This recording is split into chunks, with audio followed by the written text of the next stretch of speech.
The book of 2 Kings. Chapter 6 verse 1 to 33.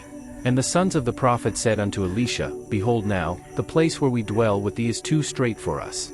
Let us go, we pray thee, unto Jordan, and take thence every man a beam, and let us make us a place there, where we may dwell.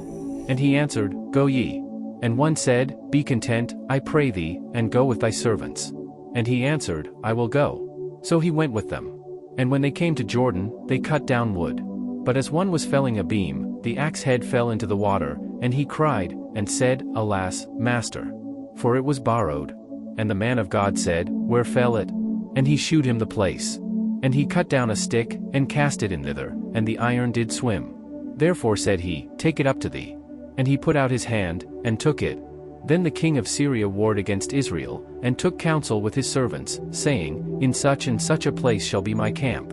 And the man of God sent unto the king of Israel, saying, Beware that thou pass not such a place, for thither the Syrians are come down. And the king of Israel sent to the place which the man of God told him and warned him of, and saved himself there, not once nor twice. Therefore the heart of the king of Syria was sore troubled for this thing, and he called his servants, and said unto them, Will ye not shew me which of us is for the king of Israel? And one of his servants said, None, my lord, O king. But Elisha, the prophet that is in Israel, telleth the king of Israel the words that thou speakest in thy bedchamber. And he said, Go and spy where he is, that I may send and fetch him. And it was told him, saying, Behold, he is in Dothan. Therefore sent he thither horses, and chariots, and a great host, and they came by night, and compassed the city about.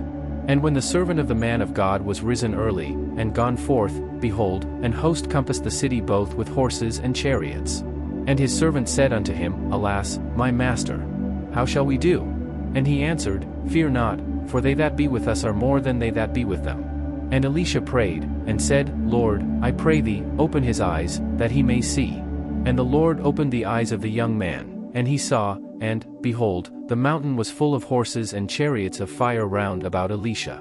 And when they came down to him, Elisha prayed unto the Lord, and said, Smite this people, I pray thee, with blindness.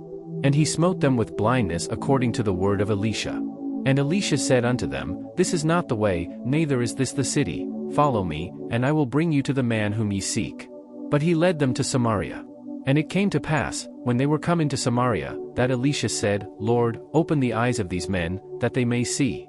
And the Lord opened their eyes, and they saw, and, behold, they were in the midst of Samaria. And the king of Israel said unto Elisha, when he saw them, My father, shall I smite them? Shall I smite them? And he answered, Thou shalt not smite them. Wouldest thou smite those whom thou hast taken captive with thy sword and with thy bow? Set bread and water before them, that they may eat and drink, and go to their master. And he prepared great provision for them, and when they had eaten and drunk, he sent them away, and they went to their master. So the bands of Syria came no more into the land of Israel. And it came to pass after this, that Ben-Hadad king of Syria gathered all his host, and went up, and besieged Samaria. And there was a great famine in Samaria, and, behold, they besieged it, until an ass's head was sold for 80 pieces of silver, and the 4th part of a cab of dove's dung for 5 pieces of silver. And as the king of Israel was passing by upon the wall, there cried a woman unto him, saying, Help, my lord, O king. And he said, If the Lord do not help thee, whence shall I help thee? Out of the barn floor, or out of the winepress?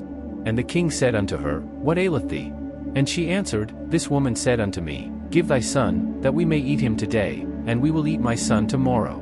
So we boiled my son, and did eat him, and I said unto her on the next day, Give thy son, that we may eat him, and she hath hid her son. And it came to pass, when the king heard the words of the woman, that he rent his clothes, and he passed by upon the wall, and the people looked, and, behold, he had sackcloth within upon his flesh.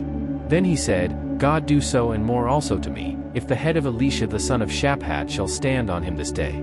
But Elisha sat in his house, and the elders sat with him, and the king sent a man from before him, but ere the messenger came to him, he said to the elders, See ye how this son of a murderer hath sent to take away mine head? Look, when the messenger cometh, shut the door, and hold him fast at the door. Is not the sound of his master's feet behind him? And while he yet talked with them, behold, the messenger came down unto him, and he said, Behold, this evil is of the Lord. What should I wait for the Lord any longer?